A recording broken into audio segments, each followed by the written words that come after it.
Hey guys, I'm Emily Casterline, 21 years old and a junior here at Manna University studying intercultural studies. So yeah, glad to be in class with you guys and can't wait to learn from you. So the question this week is, how was ancient Israel's civilization similar to ancient Near Eastern civilizations such as Egypt, Babylon, Assyria? And how do they differ? And then how does that help us understand the Bible? So here we go.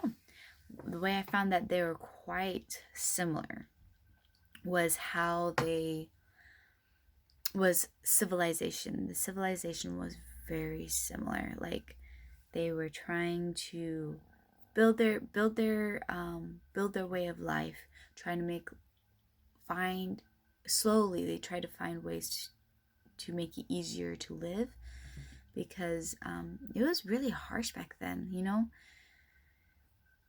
You could have just one bad storm and your whole year's supply of food could be destroyed, and that would be devastating. So they're always trying to make things better and stronger, and but it was still hard, backbreaking work, and they had a lot of character, a lot of strength to live like that for their whole lives.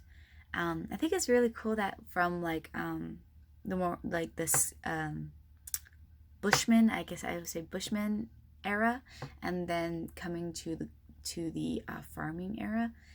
It's interesting that like they suddenly realized that, like they slowly came to the realization that they can control little parts of nature to cater to their needs, and I think that's pretty cool. And also it just helps us understand how harsh life was back then. Sometimes in our nice little homes here, we say, oh, they just could have done this, oh, they just could have done that, but like the effort to do something back then was so much more, and life was a whole lot less complicated. That's part I like about it.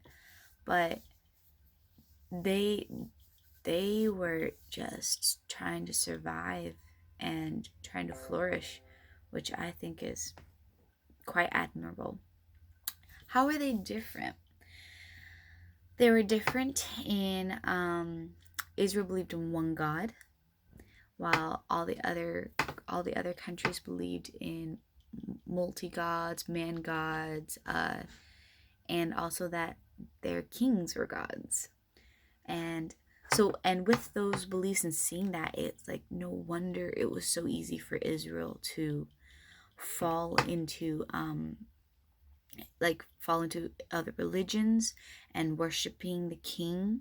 Like it was all around them, and I bet with trading and stuff, they will come into contact with it and be influenced by it, and also the slavery and being slaves in Egypt. But having your kings become gods, and then your noblemen or government people saying that they're gods, like that is a real big way to be oppressed. And like no wonder they went through that time of in Kings and Chronicles of just continuous rebellion and evil, because that's all that was around them. But not to give them an excuse or anything, but I know it would be like super hard to do that. I also noticed that it seemed like I didn't notice in the chapters about the Near Eastern civilizations about justice, and yet it was in the chapter about in Israel, about Israel. So Israel, because of God, had a stronger sense of justice, and that brings more civilization to the area. And yeah, they are very devout people. They worked hard, and yeah, they just had to work to survive. But anyways, those are my thoughts for this week. Can't wait to hear you guys, and have a blessed weekend.